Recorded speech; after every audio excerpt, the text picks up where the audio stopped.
بسم اللہ الرحمن الرحیم۔ نماز کے اذکار زیر بحث ہیں۔ میں نے عرض کیا تھا کہ نماز دو ہی چیزوں کا مجموعہ ہے، ایک اعمال، دوسرے اذکار۔ اعمال میں کیا چیزیں لازم کی گئی ہیں ان سے ہم واقف ہیں، وہ چار چیزیں جو اختیاری ہیں ان کی ہم تفصیلات معلوم کر چکے ہیں، پچھلا پورا باب انہی کے بارے میں تھا۔ اب اس کے بعد اذکار یعنی وہ ذکر جو ہم نماز میں کرتے ہیں، اس میں دو ہی چیزیں لازم کی گئی ہیں، ایک سورہ فاتحہ اور دوسرے اس کے ساتھ ملا کے قرآن مجید کا کوئی حصہ پڑھنا۔ نماز کے لازمی اذکار یہی ہیں، ان کے علاوہ کوئی چیز نماز میں لازم نہیں کی گئی۔ وہ اللہ اکبر، سمع اللہ لمن حمدہ، وہ کہنا ہے، اور یہ دو چیزیں ہیں۔ اگر کسی نے ان کا اہتمام کیا ہے اور ان اعمال کے ساتھ اس ترتیب سے کیا ہے جن کو ہم پڑھ چکے ہیں، تو اس نے گویا نماز کا حق ادا کر دیا۔ اب ظاہر ہے کہ ہم بہت سے اذکار کرتے ہیں نماز میں، یعنی سورہ فاتحہ اور قرآن مجید کے علاوہ بھی جو اذکار کرتے ہیں ان کی کیا نوعیت ہے۔ تو ہم نے یہ دیکھا کہ رسالت مآب صلی اللہ علیہ وسلم نے اپنی طرف سے کوئی ذکر لوگوں کو نہیں بتایا تھا۔ لوگوں نے یعنی صحابہ نے یہ دیکھا کہ پہلی رکعت کی قرات کرتے وقت آپ کچھ دیر کے لیے خاموش ہو جاتے ہیں، یعنی اللہ اکبر کہنے کے بعد فوراً الحمدللہ رب العالمین کہہ کے قرات شروع نہیں کرتے۔ تو پوچھا گیا تو آپ نے وہ دعا بتائی جو ہم نے پچھلی نشست میں پوری پڑھی۔ وہ دعا بہت ہی خوبصورت دعا ہے، ہمارے ہاں لوگ اس سے زیادہ واقف نہیں ہیں۔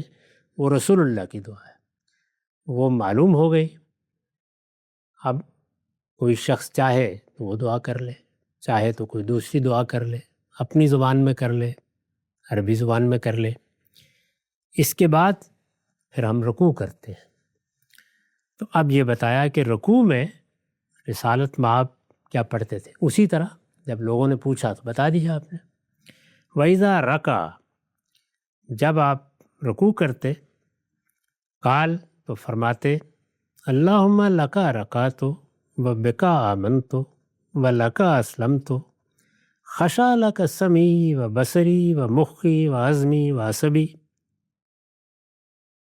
پروردگار، میں نے تیرے لیے رکوع کیا، میں تجھ پر ایمان لایا، میں نے اپنا آپ تیرے سپرد کر دیا۔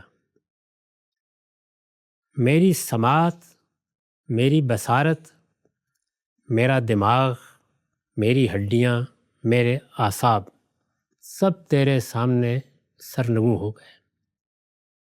یہ رسالت مآب صلی اللہ علیہ وسلم کی دعا ہے جو رکوع میں کیا کرتے تھے۔ یعنی ہمارے ہاں علماء نے ایک اچھا کلمہ سبحان ربی العظیم لوگوں کو بتا دیا ہے، پڑھ لیتے ہیں۔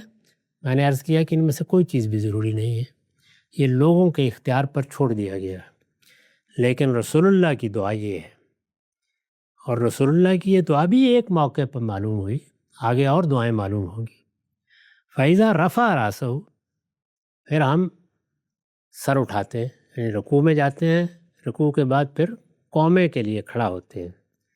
تو جب رسول اللہ سر اٹھاتے تھے تو ہم تو کہہ دیتے ہیں کہ سمع اللہ لمن حمدہ ربنا ولک الحمد، یہ تو لازمی ذکر ہے جو جاری کیا گیا ہے، یہ ہونا ہے، ہر ایک نے کرنا ہے۔ لیکن اس کے ساتھ رسول اللہ مزید فرماتے تھے اللہم ربنا لک الحمد ملء السماوات والارض وما بینہما وملء ما شئت من شیء بعد۔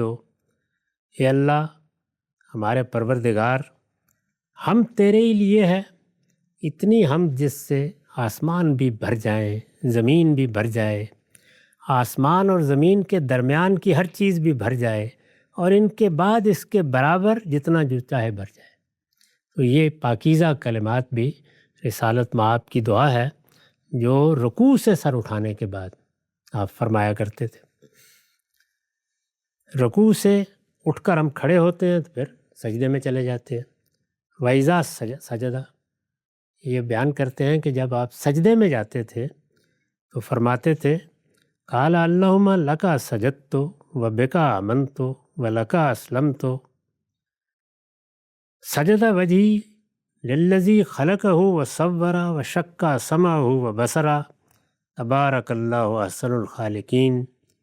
پروردگار میں نے تیرے لیے سجدہ کیا، پچھلی دعا میں تھا میں نے تیرے لیے رکوع کیا، یہاں یہ ہے پروردگار میں نے تیرے لیے سجدہ کیا، میں تجھ پر ایمان لایا، میں نے اپنا آپ تیرے سپرد کر دیا، یہ میرا چہرہ اس ذات کے سامنے جھک گیا ہے جس نے اس چہرے کو وجود بخشا ہے، جس نے اس کی صورت گری کی ہے، جس نے اس کو پھاڑ کر اس میں سماعت اور بصارت کے آلات بنا دیے ہیں۔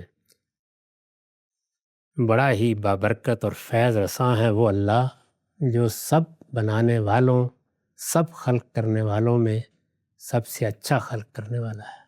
تو یہ سجدے کی رسول اللہ کی دعا ہے۔ دیکھیے کیا خوبصورت دعائیں ہیں، اور کس طرح یہ دعائیں ہی بتا رہی ہیں کہ یہ پیغمبر سے کم کی کسی شخصیت کی زبان پر جاری نہیں ہو سکتی۔ ثم یکون من آخر ما یقول بین التشہد والتسلیم، تو سجدوں کے بعد پھر ظاہر ہے کہ تشہد ہوتا ہے، بیٹھتے ہیں ہم 2 رکعتوں کے بعد، اسی طرح آخر میں بیٹھتے ہیں۔ تو جب آپ تشہد پڑھ لیتے تھے، یہ بھی آگے معلوم ہو جائے گا کہ کوئی لازم عبادت نہیں تھی، کوئی لازم ذکر نہیں تھا، یہ بھی ایک موقع پر لوگوں نے غلطی کی تو آپ نے سکھا دیا کہ یہ پڑھ لیا کرو، یہ اللہ کی بارگاہ میں اپنا نیاز پیش کرنا ہے۔ تو جب آپ تشہد پڑھ لیتے یا تحیات جس کو کہتے ہیں، تو اس کے بعد تسلیم سے پہلے، سلام پھیرنے سے پہلے یہ دعا کرتے ہیں، اللہم اغفر لی ما قدمت وما اخرت، پروردگار جو میں اب تک آگے بھیج چکا اور جو پیچھے باقی ہے مجھے اس میں مغفرت فرما دے، میری غلطیوں کو معاف فرما دے۔ ما اسررت وما اعلنت، وہ بھی جو چھپی ہوئی ہیں، وہ بھی جو علانیہ ہوئی ہیں، وما اسرفت، اور وہ بھی جو میں نے کہیں حدود سے تجاوز کیا ہے، وما انت عالم بہ منی، اور تو مجھ سے، میری ذات سے بھی زیادہ واقف ہے، انت المقدم و انت المؤخر، آگے بڑھائے گا تو تو بڑھائے گا، پیچھے رہوں گا تیری وجہ سے رہوں گا، لا الہ الا انت، پروردگار تیرے سوا کوئی معبود نہیں ہے۔ یہ مسلم کی روایت تھی، اس میں گویا بڑی تفصیل کے ساتھ تمام اذکاری جو رسالت مآب کے کسی موقع پہ معلوم ہوئے وہ انہوں نے بیان کر دیے ہیں۔ امام شافعی کی ایک روایت میں یہ اضافہ بھی ہے کہ اس موقع پر آپ یہ دعا بھی کرتے، والشر لیس الیک، جو کوئی بھی مصیبت تکلیف آتی ہے اس کی نسبت تیری طرف نہیں کی جا سکتی، والمہدی من ہدیت، اور ہدایت یافتہ تو وہی ہے جس کو تو نے ہدایت دے دی، انا بکا و الیک، مجھے اگر کوئی توفیق حاصل ہوئی ہے تو پروردگار تیری عنایت سے، اور میرا اگر رجوع ہونا ہے تو تیری طرف، لا منجا منکا ولا ملجا الا الیک، نجات پانے کے لیے نکلوں تو تیرے سوا کوئی نجات کی جگہ نہیں، پناہ چاہنے کے لیے نکلوں تو تیرے سوا کوئی پناہ کی جگہ نہیں، تبارک، تو بڑی بابرکت ہستی ہے۔ نبی صلی اللہ علیہ وسلم کی اس روایت میں جو دعائیں ہیں پوری نماز کی وہ بیان ہو گئی ہیں، اور ہمارے علماء نے، کیونکہ یہ ذرا لمبی دعائیں ہیں ہر ایک کو یاد نہیں ہو سکتی، تو اس وجہ سے ان کے مقابل میں کچھ مختصر چیزیں لوگوں کو بتا دی ہوئی ہیں۔ یہ صورتحال بالکل واضح طور پر بتا دیتی ہے کہ ان میں سے کچھ بھی لازم نہیں ہے، یعنی یہ انتخاب کا معاملہ ہے، جو چیز بھی پسند ہو اختیار کر لیں، اور اسی اصول پر میں نے یہ واضح کیا ہے کہ اس میں زبان کی بھی کوئی پابندی نہیں ہے۔ عربی زبان میں نماز کے وہ اذکار ہیں جو مقرر کیے گئے ہیں، اللہ اکبر عربی میں ہوگا، سمع اللہ لمن حمدہ عربی میں ہوگا، ربنا ولک الحمد عربی میں ہوگا، قرآن عربی میں پڑھا جائے گا، اسی طریقے سے سورہ فاتحہ اور اس کے ساتھ جو سورہ ملانی ہے، باقی سب میں لوگ آزاد ہیں۔ ابھی اس میں اور بھی روایتیں آئیں گی، اور بھی بہت سی چیزیں آئیں گی، ان کو ہم آگے دیکھیں گے۔